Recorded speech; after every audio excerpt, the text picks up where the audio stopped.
ఒక అసమర్థుణ్ణి అందలం ఎక్కిస్తే వాడు పాలకుడు కాలేడు, కానీ పాలన మాత్రం సర్కస్లా మారిపోతుంది. ఇది ఓ ఇంగ్లీషు సామెతకు తెలుగు అనువాదం. మన రాష్ట్రంలో రేవంత్ సర్కారు పాలనకు ఇది సరిగ్గా సరిపోతుంది. 20 నెలల పాలనలో తెలంగాణలో పరిపాలన అస్తవ్యస్తమైంది. నిజానికి ఓటుకు నోటు కేసులో బ్యాగులు మోస్తూ అడ్డంగా దొరికిన రేవంత్ రెడ్డి పాలకుడైతే ఇంతకంటే గొప్పగా పరిపాలన ఉంటుందని అనుకోవడం జనం అమాయకత్వం కాక మరేమిటి. పేనుకు పెత్తనమిస్తే తలంతా గొరిగిందంట. రాష్ట్రంలో కాంగ్రెస్ పాలనలో తెలంగాణలో అన్ని వర్గాల ప్రజలది ఇదే అవస్థ. రేవంత్ గద్దెనెక్కాక కేసీఆర్ ఆనవాళ్లు చెరిపేయాలన్న కుట్రతో చక్కగా అమర్చిన అన్ని వ్యవస్థలను కెలికిపారేశాడు. తెలంగాణలో అన్ని వర్గాల బతుకులను ఆగమాగం చేస్తున్నాడు. పైగా చేతగానోడికి వాగుడెక్కువ అన్నట్టు తలతిక్క మాటలతో అడ్డగోలు వాదన చేస్తున్నాడు. అటు యథా రేవంత్ తదా మంత్రులు అన్నట్లు తయారైంది కాంగ్రెస్ పాలన. సీఎం రేవంత్ కంటే తామేం తక్కువ కాదని నిరూపించేందుకు మంత్రులు కూడా కండ కావరపు మాటలతో తెలంగాణ ప్రజల ఆత్మాభిమానంపై దాడులకు తెగబడుతున్నారు. ఇందిరమ్మ పాలనంటే ఇదెక్కడి దిక్కుమాలిన పాలన బాబోయ్ అంటూ జనం ఠారెత్తిపోయేలా చేస్తున్నారు. 2 గంటల నుంచి ఇప్పటి వరకు 9 అవుతుంది. మేము ఛాయ్ నీళ్లు ఏం తాగకుండా ముఖం కూడా కడుక్కోకుండా వచ్చి రాత్రికినే పండుకుంటున్నాం. అయినా కూడా వీళ్ళు ఇప్పుడు 9 గంటలకు వచ్చిర్రు. ఇక్కడ యూరియా లేదు. ఇక్కడ ఆడున్న యూరియాకి 15 రోజుల నుంచి మేము ఇక్కడనే వెయిట్ చేస్తున్నాం. 15 రోజుల నుంచి వచ్చి పోతున్నాం. చేనుగడ పంటలన్నీ నాశనం అయిపోతున్నాయి. అయినా కూడా ఇక్కడ యూరియా సకాలంలో లేకపోవడం వల్ల ప్రభుత్వం ముందస్తు ప్రణాళిక లేకపోవడం వల్ల ముందస్తు వీళ్ళకు ప్రభుత్వానికి ఒక సోయి లేదు. ఎందుకంటే పంటలు ఏ కాలంలో రైతులకు ఏమవసరం వస్తాయని ఆ మాత్రం జ్ఞానం లేకపోతే ఎట్లా? మేమందరం ఇప్పుడు పంట చేతికొచ్చిన టైంలో మేము నాశనం చేసుకోవాలన్నా? ఇదే ప్రభుత్వం చేయవలసిన బాధ్యత. ముందస్తు ప్రణాళిక ఉండింటే ఈ రోజు ఈ రోడ్డు మీద ఇంతమంది నిలబడాల్సిన పరిస్థితి రాకుండే కదా. మమ్మల్ని అందరినీ పంటలు రైతులు చూడండి, ఆడపిల్లలు అందరూ కూడా పొద్దుగాల మధ్యాహ్నం రాత్రి 2 గంటలకు 1 గంటలకు వచ్చి ఇక్కడ వెయిట్ చేయాల్సిన పరిస్థితి ఏర్పడింది. కొద్ది గవర్నమెంట్ ఇప్పటికైనా సోయి తెచ్చుకొని మా అందరికి ఓట్లు వేసేటప్పుడు మేమందరం రైతులం పనికొచ్చినాం. ఇప్పుడు మాత్రం మీకు మా మీద ఇంత కూడా జ్ఞానం లేదా? గత ప్రభుత్వంలో ఇట్లాంటి పరిస్థితి 10 ఇలాంటి పరిస్థితి రైతులు ఎప్పుడన్నా మీరు రోడ్ల మీద ఉన్నది చూసిండ్రా? ఎందుకు ఈ పరిస్థితి ఏర్పడింది అంటే దీనికి ప్రణాళిక లేదు, ఎవరికి సోయి లేదు. రాజకీయం చేసినప్పుడు కాదు, ఇలాంటి టైంలో ప్రజల యొక్క మన్ననను పొందాలి. రైతు లేకపోతే రాజ్యం లేదు, దేశం లేదు. దేశానికి రైతు వెన్నెముక్క అని చెప్తారు. ఇదేనా రైతులు రోడ్డు మీద మీరు 12 గంటలకు 1 గంటలకు భార్య పిల్లలను వదిలేసి మేము వచ్చినాం అనుకుంటున్నాం. మాకు యూరియా లేదు, పంట ఎండిపోతుంది. మేము అప్పులు తెచ్చి పంటలు చేసినాం. అవన్నీ నాశనం కావాలన్నా? ప్రభుత్వం ఒక్కసారి స్పందించాలి. ఎందుకు చెప్తున్నా ఏ నాయకులను కాదు నేను చెప్తుంది. మీకు ఏ పంటకు ఏం అవసరం వస్తుందో ముందే తెలిసి ఉంటే ఈ పరిస్థితి రాకుండే కదా. ప్రభుత్వం ఒకసారి ఆలోచన ఇప్పటికన్నా చేయండి. అందరూ ప్రభుత్వాన్ని ఎంతో ప్రేమతో ఎన్నుకున్నారు. కానీ ఈ రైతు లేకపోతే రాజ్యం లేదు, రైతు లేకపోతే దేశమే నిలబడదు. మీరు అర్థం చేసుకోండి. వీళ్ళని చిన్నచూపు చూడకండి, రైతులని చిన్నచూపు చూడొద్దు. అర్థం చేసుకోండి ఇప్పటికైనా. ఏం పేరు? తిరుపతి. ఎవరు? ధర్మాపురం. తెలంగాణలో ఏం జరుగుతోంది? ఏ పల్లె చూసినా రైతులంతా యూరియా కేంద్రాల వద్ద పడికాపులు పడుతున్నారు. ఒక్క బస్తా అయినా దొరకకపోతుందా అని రాత్రి పగలు తేడా లేకుండా సెంటర్ల దగ్గర జాగారాలు చేస్తున్నారు. నెల రోజులుగా నిరీక్షించి వేసారి ఆందోళన బాట పడుతున్నారు. జాతీయ రహదారులను నిర్బంధిస్తున్నారు, అధికారులను ప్రశ్నిస్తున్నారు. అన్నదాతల అరిగోసలపై మానవత్వంతో స్పందించాల్సిన సర్కారు మాత్రం దౌర్జన్యానికి తెగబడుతోంది.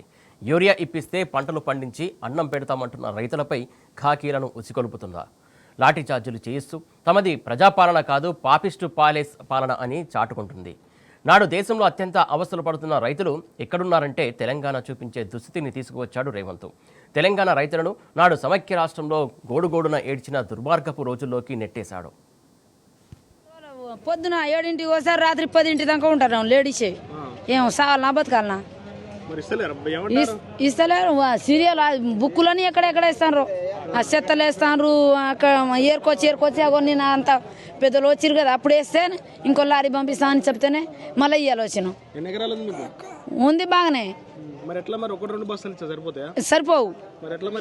ఆ మంది ఇస్తే లింకులు పెడతాడు. మంది ఇస్తే 50 మంది ఇస్తే ఈ మంది ఇస్తే కలుపు మంది ఇస్తే ఏమైనా అయితే ఇస్తామని అంటారు. కానీ మరి మేము ఊరియా లేని అదేం చేసుకోవాలి? రేవంత్ రెడ్డి యూరియా ఎక్కడ కొరత లేదు, అంత మంచిగా దొరుకుతుంది అంటాడు. ఎక్కడ రేవంత్ రెడ్డి కాసేపు తీసుకొస్తావు ఇటు అడుగుతాం మేము. కానీ ఇటు తీసుకోరా ఏడ లైన్లు కడుతున్నారు అంత ఎక్కడెక్కడ మంచిగా దొరుకుతుంది అంటాడు. అంటే అట్లానా కాసేదేరా మరి ఇక్కడ పిలుచుకోరా మీతో ఆయన వస్తాడేమో ఆయన చూపిస్తాం లైన్ చూపిస్తాం అట్లా నిలబెట్టిస్తాం ఎంత టైం పడుతుందో ఆయన చూస్తాడు తర్వాత మాకంటాడు పొద్దుక నిలబడాలి పొద్దున్న 7ంటికి రావాలి 6ంటికి రావాలి కోడియంగా రావాలి మళ్ళీ సాయంత్రం దాకా నిలబడతాడా పడరా అదే ఆయన రావాలి. పరిపాలన ఏరిప్పుడేరి ప్రతి దానికి ఇబ్బంది అవుతుంది. ఏ దానికి రైతుకున్న ఇబ్బంది ఎవరికి లేదు. పిండి నెలలు అవుతుంది నాటేసి పిండి దొరుకుతట్లేదా. ఈ మోమున లైన్లో నిలబడాలంటే ఏం నిలబడుతుంది ఏమవుతుంది. ఎక్కడ ఏ షాప్ తిరిగినా పిండి దొరుకుతలేదు లేదంటే లేదన్న లైన్లో ఉంటే ఇచ్చే గ్యారెంటీ ఉందా? లేదు అది మాత్రం వచ్చేది అది వచ్చి మన చేతులు పడదాకా నమ్మకమే లేదు. గత వల్లే మంచిది ఉంది కేసీఆర్ పాలననే మంచిది ఉంది. ఇప్పుడు వైఎస్ రాజశేఖర రెడ్డి ఉన్నప్పుడు ఏ గతి పట్టిందో ఇప్పుడు అదే గతి పట్టింది. ఆ రోజులు వచ్చినాయా? ఆ రోజులు వచ్చినాయి. చెప్పులు నేను తిప్పటి ఇప్పుడు వచ్చినాయి. ఊరియా మంచి ఇళ్ళకే వస్తుందంటారు. మాటలు చెప్పుడే మాటలు ఏమి లేదు.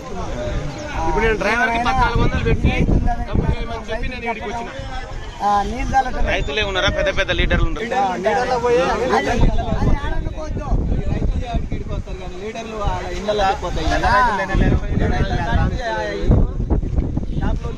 షాప్ వాళ్ళకి ఈ లీడర్లు ఇచ్చేది ఇళ్ళ చేసిన వాళ్ళే ఆ లీడర్లకు ఫోన్ చేసి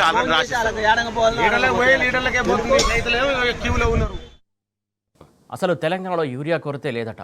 రైతులు ఎవరు యూరియా కోసం లైన్లలో నిల్చోవట్లేదట. యూరియా సెంటర్ల దగ్గర చెప్పుల లైన్లన్నీ ఏఐ వీడియోలట. ఇవి రేవంత్ సర్కారు డైలాగులు. స్వయంగా రేవంత్ రెడ్డి, వ్యవసాయ శాఖ మంత్రి తుమ్మల, మంత్రి పొన్నం ప్రభాకర్ ఏమాత్రం సిగ్గు లేకుండా చెప్పినటువంటి మాటలు ఇవి. మీరు కూడా ఆ మాటలు ఓసారి వినండి. టీవీలలో పేపర్లలో చాలా మంది క్యూలో నిలబడ్డట్టుగా ఫోటోలు వీడియోలు పెడుతున్నారు. ప్రజలని ఎరువులు దొరకడం లేదని ఒక ఆర్టిఫిషియల్ షార్టేజ్ క్రియేట్ చేసి లేదా ప్రజల్ని సోషల్ మీడియాలో భయపెట్టి ఎరువులు అయిపోతున్నాయి, ఎరువులు దొరకడం లేదని జనాలు ముందస్తుగానే షాప్ 10 గంటలకు తెరిస్తే 7 గంటలకి వచ్చి జనాలు నిల్చునే పరిస్థితి కల్పిస్తున్నారు. లేకపోతే చెప్పులు పెడుతున్నారు, అవి తీసుకొచ్చి సోషల్ మీడియాలో పెడుతున్నారు. నాకు తెలిసి బజార్ ఎక్కే వాళ్ళందరూ పొలంలో ఉండేవాళ్ళు కాదు. నిజంగా యూరియా కోసం వచ్చిన వాళ్ళు పాపం కొనుక్కొని వెళ్తున్నారు. వాళ్ళతోటి గొడవ లేదు మాకు. యూరియా అవసరం లేని రాజకీయ అవసరం ఉన్నోళ్లే తర్జన భర్జనలు పడుతున్నారు. టీఆర్ఎస్ నాయకులు వాళ్ళే కొంతమంది జమై చెప్పులు జమ చేసి కృత్రిమ కొరత పెట్టి రైతులను ప్యానిక్ క్రియేట్ చేసి ఇలా ఎవరైనా అయ్యో దొరకదట అంటే 4 బస్తాలు ఎక్కువ కొంటారు.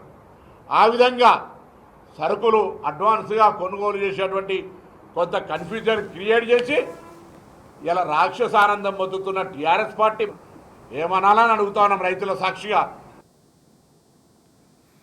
విన్నారు కదా రేవంత్, తుమ్మల, పొన్నం మాటలను.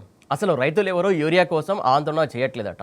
యూరియా ఇవ్వమని అడుగుతున్న వాళ్ళు అసలు రైతులే కారట. ఆ వీడియోలన్నీ ఏఐతో చేసినవట.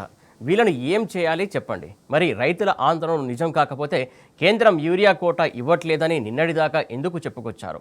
మహిళా రైతులు సైతం ఇల్లు పొలాలు వదిలేసి 10 రోజుల పాటు యూరియా కేంద్రాల వద్ద ఎందుకు చలి వానలలో పాట్లు పడుతున్నారో చెప్పగలరా ఈ సర్కారు?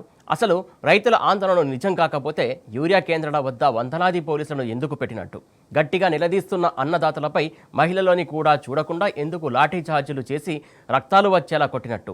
పోనీ వీళ్ళు రైతులే కారు, యూరియా కొరతే లేదని అదే యూరియా కేంద్రాల దగ్గరికి వచ్చి చెప్పే దమ్ము రేవంత్ రెడ్డికో, లేకుంటే తుమ్మలకో, లేకుంటే పొన్నం ప్రభాకర్కో ఉందా? కాంగ్రెస్ పార్టీలోని ఏ నాయకుడైనా సరే రైతుల దగ్గరికి వచ్చి యూరియా కొరత లేదని చెప్పగలరా? అయినా సెక్రటేరియట్లో సమీక్షలు చేసే దమ్ము లేక స్టార్ హోటళ్లలో రివ్యూల పేరుతో ప్రచార డ్రామాలాడుతున్నటువంటి కాంగ్రెస్ పాలకులకు ఇలాంటి మతిలేని మాటలు, గతిలేని పనులు తప్ప ఇంకేం చేతనవుతాయి? ఇదే నిలదీస్తున్నారు తెలంగాణ రైతులు. కనీసం ఈ వారం రోజుల నుంచి తిరుగుతుంటే ఒక్క బస్తా కూడా యూరియా దొరకలేదు. రోజు చిట్టీలు, పాస్బుక్ జిరాక్స్లు పెడుతున్నారు, అవి మొత్తం మూలకు పడేస్తున్నారు. సిఓ గారు అంతా రాత్రే బయట అమ్ముకుంటున్నారు. రైతులు రోజు తిరిగి మా ఆడి మనిషి 4 రోజులు రెగ్యులర్ వచ్చి జ్వరం వచ్చి ఇంట్లో పండుకునేది. కొడుకు పేరు మీద ఉంటే మీ కొడుకు ఉండాలంటారు. ఆ కొడుకు పోయి ఆయన ప్రైవేట్ జాబ్ చేస్తాడు, నీ బస్తాలు లేకునే లేదు, నేనైతే ఇంటికి రానని ఆయన బాధపడుతున్నాడు. ఎట్లా మరి మేము ఎన్ని ఎకరాలు ఉంది? ఉన్నది 3 ఎకరాల పత్తి ఉంది, 6 ఎకరాల పొలం ఉంది. ఇప్పుడు దాకా ఒక బస్తా కూడా దొరకలేదు. 10 ఎకరాలు ఉంది. మరి యూరియా లేకపోతే ఎట్లా? యూరియా లేకుంటే ఎట్లా నానో యూరియా కొట్టాలంటే ఆ నానో యూరియా రిజల్ట్ వస్తలేదు. చాలా రైతులకు చాలా ఇబ్బంది అవుతుంది ఈ ప్రభుత్వం. ఎన్ని రోజులు అవుతుంది తిరగబట్టి? వారం రోజులు తిరుగుతున్నాం, ఎక్కడ పడితే అక్కడ మొన్న ధర్నా చేసినాం. ఇలా ఇస్తాం రేపు ఇస్తామని జిరాక్స్ తీసి కట్టలు కడతారు, పక్కకు పడేస్తున్నారు. ఇదే అవస్థ పడుతున్నాం. రేవంత్ రెడ్డి యూరియా కొరత లేదు, మంచిగా దొరుకుతుంది. అసలు ఎక్కడ కొడుతుంది? రేవంత్ గుడ్డలో కొడుతుందా? రేవంత్ రెడ్డి ఎక్కడ పంపిస్తాడు?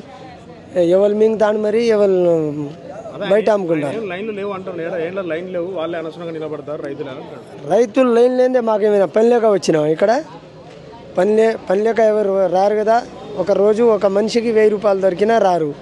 రేవంత్ రెడ్డి అంటున్నారా? ప్రజలు ఈ ఊరే కాదు, ఏ మండలం చూసినా, ఏ పత్రిక చూసినా ఇదే గోసపడుతున్నాం. ఏ విలేజ్లో, ఏ జిల్లాలో ఎక్కడ చూసినా ఇదే బాధ ఉంది. గత ప్రభుత్వం పాపం కేసీఆర్ ఉన్నప్పుడు మంచిగానే దొరికినాయి, కానీ ఈసారి చాలా ఇబ్బంది. అప్పుడు అప్పుడు ఒక 10 సంవత్సరాల కింద వచ్చిన ప్రభుత్వం మళ్ళీ ఇదే ఇబ్బంది పడుతుంది. ఏం లేదు, మంచిగానే దొరికినాయి గిన్ని రోజులు. రేవంత్ రెడ్డి ఉన్నది వాడిని ఏం పని లేదు వాడు పని లేక నిలబడ్డాడు. నేనా దగ్గర నెల అవుతుంది అక్కడ ఆఫీసులో పై మందు కొనాలంటే ఇక సిటీలో ఉన్నాయి, ఇంకా ఇంటికాడ ఉన్నాయి పై మందులు కుట్టుకునేటానికి. ఇబ్బంది అయితే అరే అసలు మేము పెద్ద మనుషులు అంటే దానికంటే మొఖం చూసేటోడు లేడు. రేవంత్ రెడ్డి ఏడా మందుల కొరత లేదు, అంత మంచిగా దొరుకుతానే అంటాడు. రేవంత్ రెడ్డి ఉన్నది వాడిని ఏం పని లేదు వాడు పని లేక నిలబడ్డాడు. యూరియా ఏడా కొరత లేదు, అంత రైతులు మంచిగా. నిన్న తీసుకోమంటే నిన్న తీసుకున్నాం, మళ్ళా మదాలు తీసుకునేవి కూడా ఉన్నాయి రైతులంతా ఇంటికాడ.